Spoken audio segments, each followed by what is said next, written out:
ఏంటిది? What is this? ఇది super సిక్సా? కాదే. సూపర్ మోసం కాదా అని అడుగుతా ఉన్నా. ఇది తల్లికి వందనమా? కాదే. తల్లికి మోసం కాదా అని అడుగుతా ఉన్నా నారా చంద్రబాబు నాయుడు గారు. అదేవిధంగా కూటమి నాయకులు ఆలోచన చేయమని మనవి చేస్తున్నా. ఇవాళ మీరు చేసినటువంటి పని ఎంత దారుణమైనటువంటి అంశం అంటే, ఎంతమంది ఉన్నారండి తల్లులు ఈ రాష్ట్రంలో? మా లెక్క ప్రకారం లాస్ట్ టైం ఇప్పుడు పెరుగుంటారు. 42,61,965 మంది తల్లులు 2023లో ఆ తల్లుల ఖాతాల్లో జగన్మోహన్ రెడ్డి గారు వేశారు.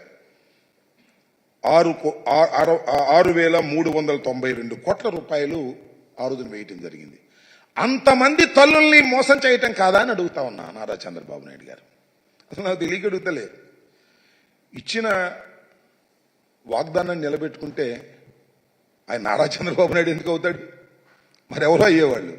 నేను చాలా సందర్భాల్లో చెప్పా, గతంలో కూడా ఎన్నికలకు ముందు, ఇచ్చిన ప్రతి వాగ్దానాన్ని నిలబెట్టుకున్న మొనగాడు జగన్మోహన్ రెడ్డి. ఇచ్చిన ప్రతి వాగ్దానాన్ని తుంగలో తొక్కిన మోసగాడు నారా చంద్రబాబు నాయుడు అని మనవి చేశాను.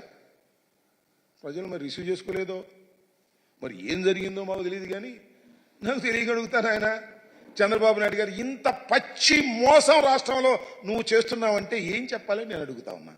ఇది చంద్రబాబు నాయుడు గారికి అలవాటే, కొత్త ఏం కాదు. అలవాటు పడిన వ్యక్తే మోసం చేయటంలో బాగా అలవాటు పడినటువంటి వ్యక్తి.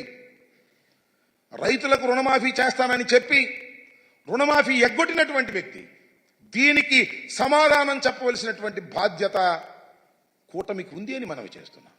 ఇంత పచ్చి మోసాన్ని ఎలా ప్రజలు భరిస్తారో చెప్పాలి. ఇలాంటి తప్పుడు వాగ్దానాలు ఇచ్చి నేను చెప్తున్నా, జగన్మోహన్ రెడ్డి గారు ఏం చెప్పారు అమ్మఒడి కార్యక్రమంలో? అయ్యా, అమ్మఒడి సక్సెస్ఫుల్గా అమలు చేశాం, మళ్ళా అమలు చేస్తాం.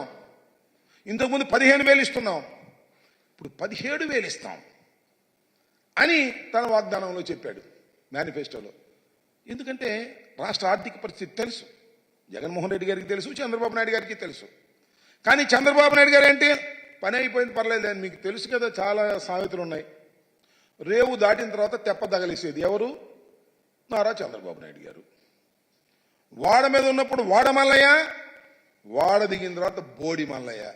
ఎన్నికలకు ముందు వాగ్దానాలు చేయటం, ఈ ఎన్నికల తర్వాత తూతూ అని మేము ఎక్కడ వాగ్దానం చేసాం, అదంతా చేశాం కదా అది అని మాటలు మాట్లాడటం ఏమిటి దుర్మార్గం అని అడుగుతా ఉన్నా. ఇంత పచ్చి మోసం చేసేటటువంటి కార్యక్రమానికి నారా చంద్రబాబు నాయుడు గారు దిగజారిపోయారు. కొత్త కాదు, అలవాటు పడ్డ చీటర్లాగా ఇవాళ ప్రజల్ని మోసం చేసేటటువంటి కార్యక్రమం చేస్తున్నారు. ఇది చాలా దారుణమైనటువంటి అంశమని మనవి చేస్తున్నారు.